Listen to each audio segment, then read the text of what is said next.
약자의 죄에 대해선 큰 칼을 마음대로 휘두르고 강자의 죄에 대해선 면죄부를 주고 침묵하는 이 행태가 가장 큰 죄, 공의를 굽게 하는 행위입니다. 이것이 죄악이에요.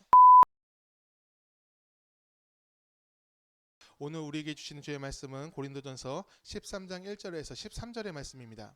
내가 사람의 방언과 천사의 말을 할지라도 사랑이 없으면 소리나는 구리와 울리는 꽹과리가 되고, 내가 예언하는 능력이 있어 모든 비밀과 모든 지식을 알고 또 산을 옮길 만한 모든 믿음이 있을지라도 사랑이 없으면 내가 아무것도 아니요.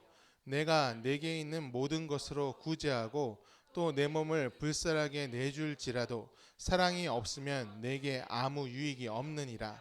사랑은 오래 참고 사랑은 온유하며 시기하지 아니하며 사랑은 자랑하지 아니하며 교만하지 아니하며 무례히 행하지 아니하며 자기의 유익을 구하지 아니하며 성내지 아니하며 악한 것을 생각하지 아니하며 불의를 기뻐하지 아니하며 진리와 함께 기뻐하고 모든 것을 참으며 모든 것을 믿으며 모든 것을 바라며 모든 것을 견디느니라. 사랑은 언제까지나 떨어지지 아니하되 예언도 패하고 방언도 그치고 지식도 패하리라. 우리는 부분적으로 알고 부분적으로 예언하니 온전한 것이 올 때에는 부분적으로 하던 것이 패하리라. 내가 어렸을 때에는 말하는 것이 어린아이와 같고 깨닫는 것이 어린아이와 같고 생각하는 것이 어린아이와 같다가 장성한 사람이 되어서는 어린아이의 일을 버렸노라. 우리가 지금은 거울을 보는 것 같이 희미하나 그때에는 얼굴과 얼굴을 대하여 볼 것이요. 지금은 내가 부분적으로 아나 그때에는 주께서 나를 아신 것 같이 내가 온전히 알리라. 그런즉 믿음, 소망, 사랑 이 세 가지는 항상 있을 것인데 그중 제일은 사랑이라. 아멘. 오늘 우리에게 주시는 주의 말씀입니다. 자리에 앉아주시기 바랍니다. 우리는요, 하나님을 얘기할 때 여러 속성을 얘기합니다. 이렇게 공의의 하나님이라고 얘기하는 거 있죠. 그리고 자비의 하나님, 또 사랑의 하나님. 이렇게 믿음을 고백하면서 하나님을 찾아요. 이렇게 각각 말하지만 사실 이 모든 것, 각각 있는 하나님은 아니죠. 공의 하나님이 따로 계시거나 자비 하나님이 따로 계시거나 사랑의 하나님이 따로 계시고 그런 것은 아닙니다. 그 모두가 다 하나예요. 한 분 하나님이에요. 하나님 안에 있는 성품입니다. 따로 계신 하나님이 아니라 모두 한 분이시고 우리 가운데 역사하시는 주님이십니다. 하지만 우리는요, 그 여러 속성을 나눠서 얘기하면서 어떤 속성은 편안하게 느끼고 또 어떤 속성은 두렵게 여기기도 해요. 예를 들어서 공의가 그래요. 하나님의 공의가 우리에게 쏟아지길 원하십니까? 혹시? 왜 아무도 아멘 안 하십니까? 자, 하나님의 사랑이 우리 가운데 부어지기를 간절히 축원합니다. 하나님의 공의가 우리 가운데 쏟아지기를 축원합니다. 진짜 괜찮을까요? 하나님의 공의가 막 쏟아져도 괜찮을까요? 우리 가운데? 제가 지금 이 반응을 보고 싶었어요. 공의가 쏟아져도 될까요? 하나님의 의로우심이 우리 가운데 쏟아졌을 때 어떻게 될까요? 이 공의가 무엇이냐? 이 공의는요, 공평하게 적용되는 하나님의 의로움이에요. 악한 것이 없어지고 하나님의 선, 그 선함이 우리 가운데 쏟아지는 겁니다. 어찌 보면 당연한 말인데요, 우리는요, 이 공의를 굉장히 두렵게 여길 때가 많습니다. 왜냐? 우리는요, 하나님 앞에 내세울 만한 우리 안에 의가 없기 때문에 그래요. 우리가 아무리 의롭게 살았어도요, 하나님의 의 앞에서 우리는 자랑할 것이 없습니다.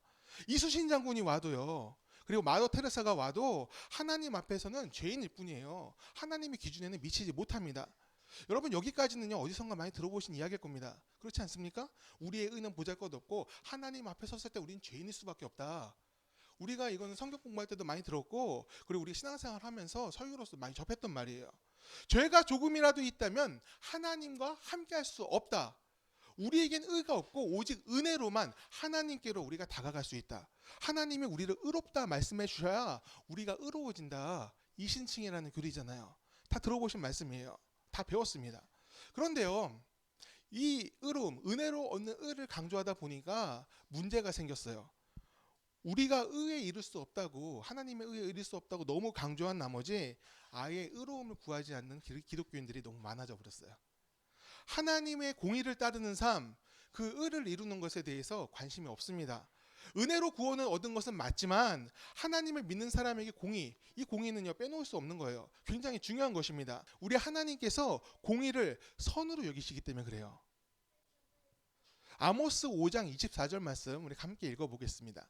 오직 정의를 물같이 공의를 마르지 않는 강같이 흐르게 할지어다. 아멘.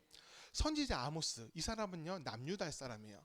북이스라엘에 있고 남유다가 있었지 않습니까? 그 남유다 사람이에요. 게다가 이 아모스는요 선지자로 훈련받은 사람이 아닙니다. 무지렁이 농부예요.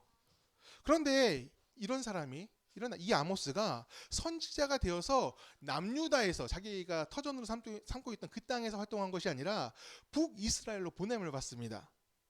사실 선지자가 된 것도 놀라운 일이죠. 배우지 못한 사람이, 준비되지 않은 사람이 어느 날 환상을 보고 선지자로 부름을 받았어요. 물론 믿음은 있었겠지. 하나님을 신실하게 사랑했겠죠. 그런데 그것만 보고 하나님께서 부르셔서 아무도 아는 사람이 없는 북이스라엘로 보내버리신 거예요. 이것은요 아모스가 뭘 잘못했기 때문에 뭐 십자가를 매야 돼가지고 뭐 고난을 당해야 돼가지고 보냄을 받은 것이 아닙니다. 북이스라엘에 하나님의 음성을 청종하는 사람들이 아무도 없었기 때문에 네가 가라 된 거예요. 선지자도 제사장도 있었습니다. 북이스라엘에. 그런데 그들은요 하나님의 뜻에 관심을 두지 않았습니다. 왜냐? 손에 쥔 것이 너무 많았기 때문에 그래요. 아모스가 선지자가 되었을 때 북이스라엘은요 최고의 전성기의 국가였습니다. 영토가요 다윗 때보다 더 넓었어요. 성경에는 그런 것이 안 나오니까 우린 잘 모르죠. 근데 역사를 배우면 그 시대를 배워요. 이 시대의 왕이요, 이 북이스라엘, 아모스가 북이스라엘로 갔을 때 왕이요, 북쪽의 왕은 여로보암 2세입니다. 1세 말고 2세예요. 근데 2세가 정치를 잘했어요. 국가를 잘 운영을 했어요. 믿음은 없었는데 믿음이 너무 없어가지고 형편없어서 우상숭배했으니까 성경에서는 이 여로보암 2세를 단 세 줄로 얘기해요. 그런데 역사에서는 다르게 얘기해요. 여로보암 2세 때 북이스라엘이 제일 강성했다라고 얘기해요. 상업이 발달해서 온 세계의 물자들이 이스라엘로 모였습니다. 물자가 넘쳐났다는 뜻이에요. 다들 이 시기를 풍요의 시대라고 말하면서 복을 주셨다. 누가 복을 주셨냐? 하나님께서 우리에게 복을 주셨다라고 얘기를 했어요. 아무 문제가 없어 보입니다. 제사도 다 드리고 있었고 또 말씀도 다 읽고 있었고 선포되고 있었어요. 아무 문제가 없었어요. 보기에는 그랬습니다. 그런데 아모스가 갑자기 나타나서 심판을 얘기합니다.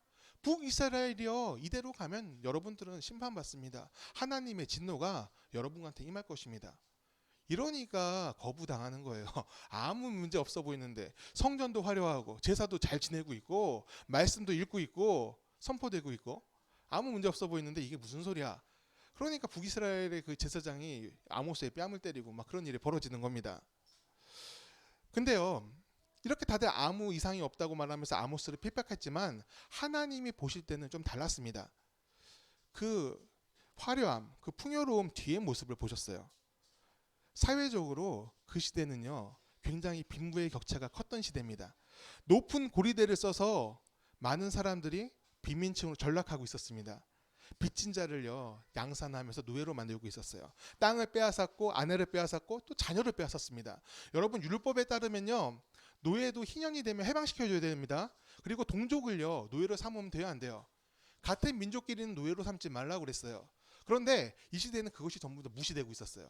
하나님을 예배하고 있는데 또 성전에도 헌금을 내고 있는데 정작 하나님의 법에 대해서는 아무도 신경 쓰지 않는 겁니다. 하나님이 어떤 생각을 하시고 어떤 사회를 만들기 원하시는지는 아무도 관심이 없는 겁니다. 오직 내 손에 쥔 것을 바라보면서 아 주님께서 나에게 복을 주셨다 이렇게 말을 하고 있는 것입니다. 힘을 가진 자들은요 약자를 위해서 그 힘을 쓰지 않았습니다. 오직 더 강한 힘을 갖기 위해서 약자의 것을 더 빼앗는데 혈안이 되어 있던 시대, 그 시대가 바로 아모스가 간 북이스라엘의 시대였습니다. 풍요를 말하는 시대였으나 하나님이 보실 때는 악으로 가득 찬 시대였을 뿐입니다.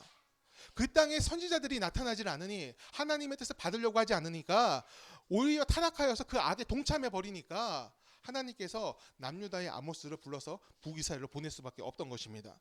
하나님의 뜻은요 아모스를 통해서 간단하고 명료하게 제시됩니다. 오늘 우리가 읽은 말씀이 그거예요. 하나님의 뜻은요 정의와 공의가 강물처럼 흐르는 세상이 되는 겁니다. 옛날에도 그랬고 지금도 그래요. 아모스 때뿐만 아니라 오늘날의 세상, 우리가 살고 있는 이 세상에서도 하나님은 정의와 공의가 강물처럼 흐르기를 원하십니다. 우리가 이렇게 얘기했을 때 여러분 지금 다 아멘 하셨잖아요. 모든 사람이 아멘이라고 얘기를 했으면 좋겠어요. 정의와 공의 앞에서 두렵게 여기는 것이 아니라 기꺼이 내가 그 길을 가겠습니다. 기꺼이 내가 그 뜻에 순종하겠습니다. 그 얘기를 할 수 있었으면 좋겠습니다. 그런데요, 그렇지가 못해요. 정의와 공의가 선포되는 삶은요, 결과로 얘기하는 삶이 아닙니다. 과정으로 얘기하는 거예요. 내가 나의 삶의 과정을 통해서 하나님의 뜻을 제일 앞에 두고 그 의로움을 내 삶에서 실천하느냐, 그 뜻을 내가 순종하면서 따라가고 있느냐, 과정으로 말하는 것이 정의와 공의를 따르는 사람입니다. 그런데요, 오늘날의 정의와 공의는요, 선택적인 정의라고 할 수가 있어요. 내가 할 수 있는 건 하고 내가 안 하는 건 안 하고, 내게 유익이 되는 거 하고 내게 불리한 것은 뱉어버립니다. 거절합니다. 그때그때 다르다는 겁니다. 수원에서 목회하던 목사님이요, 출교라는 징계를 받았어요. 저는 모르는 분입니다. 이름도 잘 몰라요. 이름을 듣긴 들었는데 기억도 못 하겠어. 제가 별로 관심이 없다는 거죠. 그런데 이 출교라는 말은 너무나 충격적이었어요. 왜냐하면 이 출교라는 것은 교단에서 내릴 수 있는, 신앙인한테 내릴 수 있는 최고의 징계이기 때문에 그래요. 무슨 잘못을 해서 출교라는 징계를 받았을까 한번 알아봤어요. 동성애를 옹호하는 발언들을 했어요. 그리고 심지어는 퀴어 축제 가가지고 이렇게 축복하는, 축도를 해줬어요. 축복 기도를 해줬어. 그것에 끝난 게 아니야. 이분이 그것 때문에 징계를 받았습니다. 받았는데 계속해서 그 퀴어 축제에 관련된 단체, 동성애 단체 이제 안에서 활동을 하는 거예요. 그들을 돕고 그들의 인권을 뭐 이제 신장시키고 또 그들을 위해서 뭐 여러 가지 활동을 하는 겁니다. 그래서 이제 교계 여러 목사님들이 모여가지고 이것에 징계를 해야 되겠다 해서 재판을 했어요. 재판을 했는데 이제 변호도 하고 그랬는데 이제 안타깝게도 최고 징계가 떨어지고 말았어요. 저는요, 이분이요, 출교 당할 수 있다고 생각을 해요. 교단법에 반하는 활동을 했으면 내보낼 수도 있지. 그 대다수의 성도들이 불편함을 느끼는 그 조항이지 않습니까? 그거에 대해서 또 하나님의 영광을 가린다고 판단되면은 이 공동체에서는 함께 할 수 없는 겁니다. 공동체에 들어가려면은 그 공동체의 보편적인 법을 따라야 되는 거예요. 근데 거기서 나만 옳다고 주장하고 그 공동체의 정의에 반하는, 그 질서에 반하는 주장들을 하게 되면은 뭐 내보낼 수도 있는 겁니다. 출교할 수도 있어요. 근데요, 저는요, 이게 굉장히 불의한 일 같아요.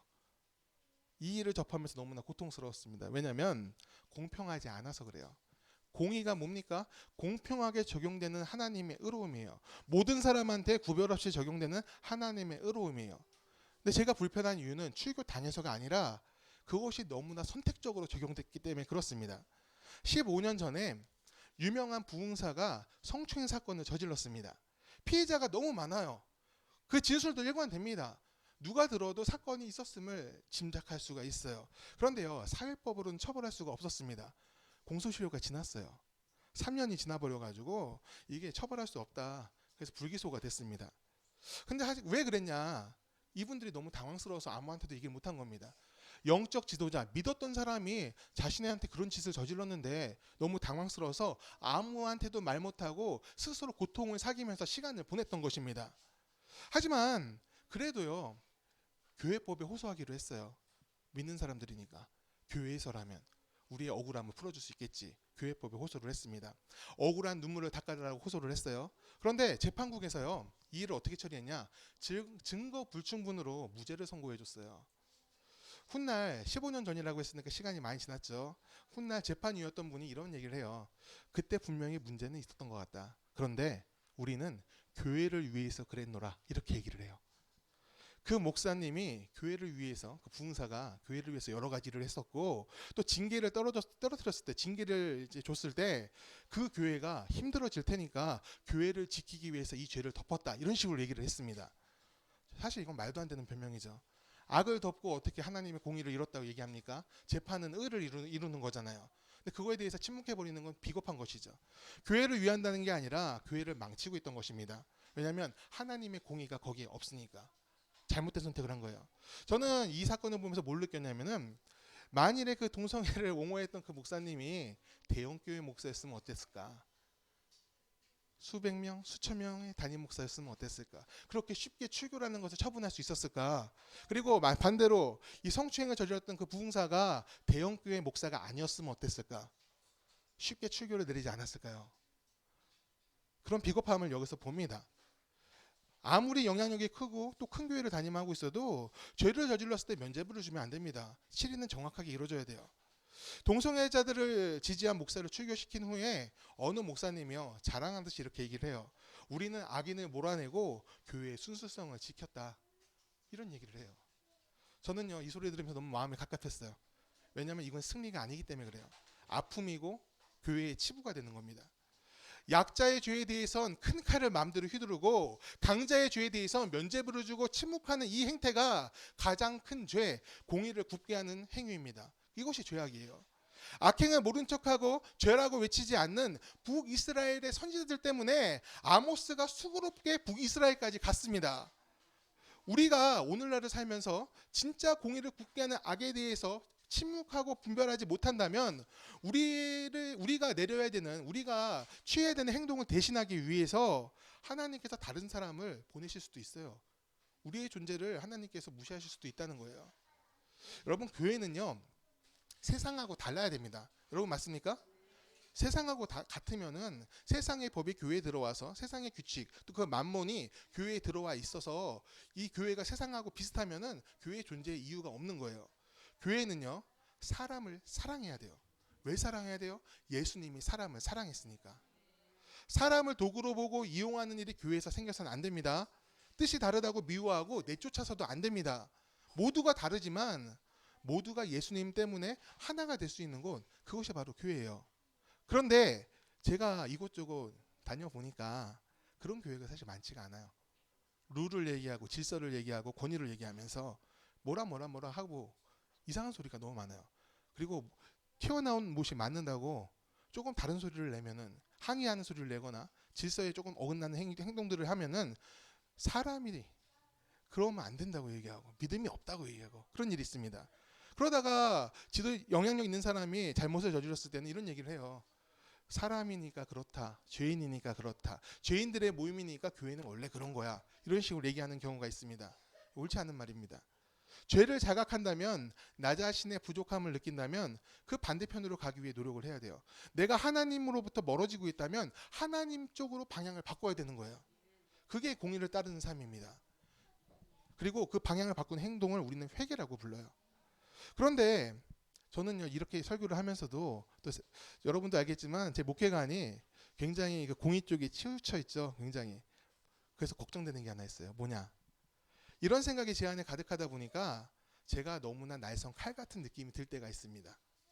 저 역시요 상처를 너무 많이 받았기 때문에 그런 칼 같은 모습이 나오는 것일까요? 말씀을 묵상할 때마다 괴로울 때가 있어요. 마태복음 18장 21절 22절 같이 한번 읽어보겠습니다. 그때 베드로가 나와야 이르되 주여 형제가 내게 죄를 범하면 몇 번이나 용서하여 주리이까 7번까지 하오리까. 예수께서 이르시되 내가 이르노니 7번뿐 아니라 7번을 70번까지라도 할지니라. 아멘. 이 말씀은 자비에 대한 말씀입니다. 그런데 저는요 이 말씀을 읽을 때마다 그렇게 은혜롭지가 않아요. 오히려 이 말씀을 읽을 때마다 혼란스럽습니다. 왜냐? 공의와 자비가 충돌하는 느낌이기 때문에 그래요. 분명히 악인에 대해서는 심판하라고 하셨는데 어떻게 나에게 죄를 범한 사람을 계속 용서해줘라. 이게 그러니까 7번씩 70번이라고 하잖아요. 그냥 따지지 말고 용서해주라는 거예요. 세면서 그러지 말아라. 영원한 용서를 베풀어라 이런 얘기를 하시는 거예요. 이 말씀을 읽을 때마다 마음이 무거운 거예요. 그럼 세상에 대한 악, 교회 안에서 잘못된 부조리와 악행들에 대해서 우리는 침묵해야 됩니까? 다 용서해야 됩니까? 이런 질문을 하게 됩니다. 하나님의 공의를 오염시킨 자들, 그들을 심판하라고 분명히 말씀하셨는데 죄를 범한 형제에게 영원한 용서를 베풀라고 선포하라는 거, 그거는 꼭 상충되는 말인 것 같아요. 이렇게 모순적인 말이 어디 있을까요? 이런 생각이 듭니다. 그런데요, 오늘 이 말씀을 준비하면서 이 구절을 다시 묵상하다가 이 마음의 시원함을 얻었어요. 왜냐? 우리가 오늘 본문을 읽은 고린도전서 13장의 말씀 때문에 그렇습니다. 우리 1절부터 3절까지 한번 같이 읽어보겠습니다. 내가 사람의 방언과 천사의 말을 할지라도 사랑이 없으면 소리나는 구리와 울리는 꽹과리가 되고 내가 예언하는 능력이 있어 모든 비밀과 모든 지식을 알고 또 산을 옮길 만한 모든 믿음이 있을지라도 사랑이 없으면 내가 아무것도 아니요 내가 내게 있는 모든 것으로 구제하고 내 몸을 내줄지라도 사랑이 없으면 내게 아무 유익이 없느니라. 아멘. 사랑이 없으면 아무것도 아니구나.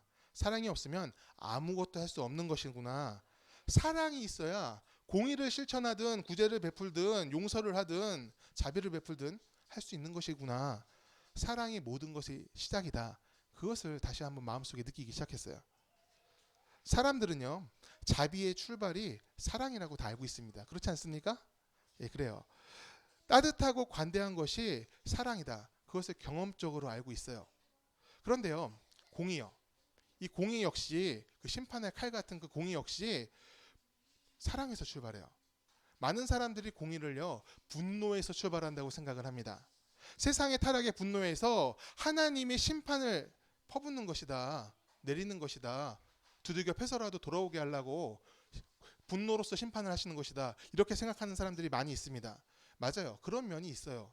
하지만 그 근본을 보면요, 공의 역시 사랑에서 출발함을 알 수가 있습니다. 사랑함으로 포기하지 못하시니까 공의로움을 놓지 못하시는 거예요. 사랑을 포기하지 못하시니까 다 쓸어버리지 못하시고 다시 일어날 기회를 계속 주시는 것입니다. 쓸어버리려고, 심판에서 없애버리려고 공의를 베푸시는 것이 아니라 다 살리려고 공의를 베푸시고 계시는 거예요. 공의가 서야 죄가 멈추고 회개가 일어나요. 내가 죄인인 줄 알게 됩니다. 공의가 없으면 우리는 그것을 알 수가 없어요. 공의와 자비는요, 성질이 전혀 다른 것 같습니다. 하지만 실상은요, 사랑을 동력으로 우리 삶에 베풀어지는 은혜예요. 공의도 은혜롭고 자비도 은혜롭습니다. 그 증거가 있습니다. 그 증거는요, 바로 예수님이세요. 예수님은요, 이 세상을 또 우리를 구원하려고 이 땅에 오셨습니다. 어떻게 구원을 이루셨습니까? 자비로서 모든 사람의 죄를 품으셨고 공의로서 십자가에 올라가셔서 죽음을 맞이하셨습니다. 공의의 심판을 본인이 받으신 거예요. 사랑으로 품으신 것이죠. 십자가에서 자비와 공의가 전부 성취되었습니다. 무엇이 그것을 가능하게 했느냐? 하나님이 사람을 사랑하셨기에 그 모든 것이 가능했습니다. 사랑이 출발이라는 거예요. 우리도 이 세상에서 공의와 자비를 실천하면서 살았으면 좋겠습니다. 잊지 않았으면 좋겠어요. 뭘 잊지 않아야 되냐? 사랑함을 잊지 않았으면 좋겠어요. 악인이라도 우리가 분노할 수 있습니다. 악한 일을 당하고 우리한테 죄가 부어지고, 그리고 우리가 손해를 보고 우리가 불리한 일을 당하고 또 우리가 억울해지면은 우리가 분노할 수 있어요. 하지만 분노 중에라도 우리가 사랑은 잊지 않았으면 좋겠어요. 긍휼이에요. 그것이 우리가 사랑한다, 악인을 사랑한다는 것은 그를 뭐 사랑의 눈빛으로 그런 것이 아닙니다. 긍휼의 눈으로 바라보는 거예요. 불쌍함으로. 왜냐? 하나님께서 우리를 그렇게 바라보셨으니까. 요즘요, 전세 사기로 억울한 눈물을 흘리는 사람들이 굉장히 많죠. 부산에서도요, 그런 일이 있었습니다. 그 많은 사람들이 피해본 큰 사건이 있었어요.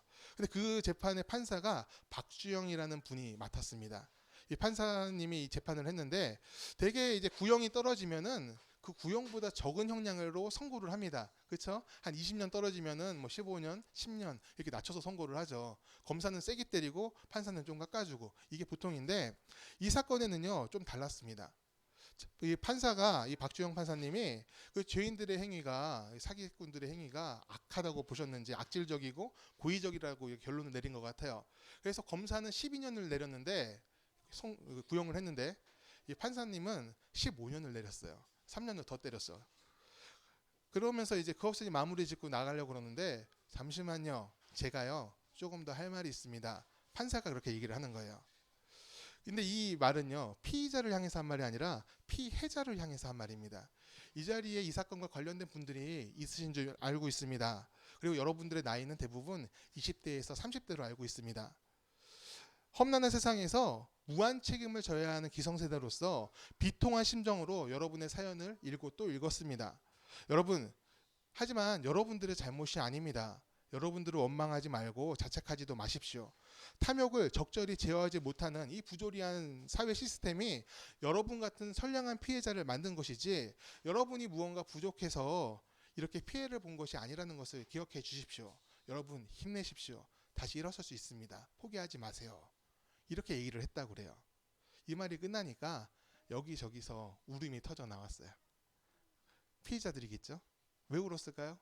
위로를 받았으니까, 그 판사의 말에. 그냥 칼 같은 판사, 죄에 대해서 OX 하던 식으로 그냥 선고량에 따라 내리고 그냥 끝낼 줄 알았는데 저 판사님이 우리를 기억하고 있구나. 그러니까 거기서 위로가 되는 거예요. 판사는 공의를 실행하는 자리에서 피해자를 바라봤어요. 죄인만 바라본 게 아니라 피해자들을 바라봤습니다. 왜냐? 그 마음속에 긍휼이 있었기 때문에. 기계적으로 재판에 임한 것이 아니라 마음으로 임한 것이죠. 저는요, 하나님의 공의도 이와 같다고 생각을 합니다. 공의 하나님께서는 심판만 하시는 게 아닙니다. 아픔을 외면하지 않으세요. 공의 하나님과 사랑의 하나님, 자비 하나님이 따로 있는 것이 아니라고 그랬잖아요. 모두 다 함께 계십니다. 하나님은 그 눈으로 우리를 바라보고 계세요.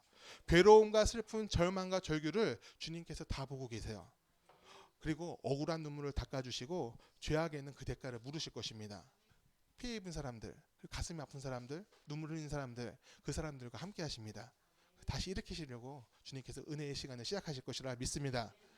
여러분, 우리는요, 이 세상을 살면서 하나님을 닮은 모습으로 살았으면 좋겠습니다. 이 세상은요, 여러 부조리가 가득합니다. 뭐 갑질이라는 것도 있고, 근데 그거는 오늘날에만 나타난 것이 아니죠. 옛날부터 있었던 거예요. 세상은 쉽게 변하지 않았습니다. 악행도 가득하고 우리를 분노하게 할 만한 일들이 너무나 많이 있습니다. 하지만 우리가 그 일에 대해서 분노하더라도 사랑이 빠진 공의, 그것에 빠지진 않았으면 좋겠어요. 하나님이 우리를 사랑하신 것처럼 또 그 사랑으로 공의와 자비를 다 베푸시는 것처럼 진노 중에라도 긍휼 잊지 않으시는 그 하나님처럼 우리가 세상을 바라봤으면 좋겠습니다. 우리 마음이 황폐화되지 않았으면 좋겠어요. 항상 신실하게 그리고 따뜻하게 하나님의 마음으로 세상을 향해 나아가는 우리들이 되기를 바랍니다. 악을 미워하되 그 중심이 분노로 채워지지 않기를 간절히 축원합니다. 믿음, 소망, 사랑 중에 제일이 사랑이라고 그랬습니다. 사랑 때문에 모든 것을 견디고 끝까지 가기 때문에 그렇습니다. 공의 하나님이 믿어지지 않을 때도 있습니다. 왜 저런 악을 그냥 두시는지 가슴이 답답할 때도 있습니다. 악이 너무나 커서 하나님이 안 계시다 생각되는 순간이 있을 수도 있습니다. 세상을 살면서도요, 이해되지 않는 순간이 너무 많을 수도 있어요. 하지만 하나님은 여전히 우리를 사랑하시고 믿음으로 인내하면서 이 세상을 살아갔을 때 그 하나님의 역사하심도 보게 될 줄 믿습니다. 우리가 이해되지 않던 그 모든 일들이 흐린 거울 보는 것처럼 막 흐려졌던 그런 일들이 우리가 밝게 볼 수 있는 날이 오게 된 겁니다. 하나님께서 모든 것을 설명하시고 모든 것을 베푸시는 그날에 우리가 믿음의 사람으로 설 수 있기를 간절히 축원합니다. 우리 이 시간 우리가 찬양했으면 좋겠어요. 예수 하나님의 공의, 이 찬양하시고요. 우리가 이 어지러운 세상 또 악을 선처럼 여기는, 과정이 중요시 되지 않고 결과만 갖고 얘기하는 이 세상에 우리가 하나님의 공의를 바라보면서 또 긍휼을 바라보면서 그 사랑을 품으면서 살 수 있게 해달라고 기도했으면 좋겠습니다. 찬양합니다. 예수 하나님의 공의.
임하시네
주님의 나라 영원하며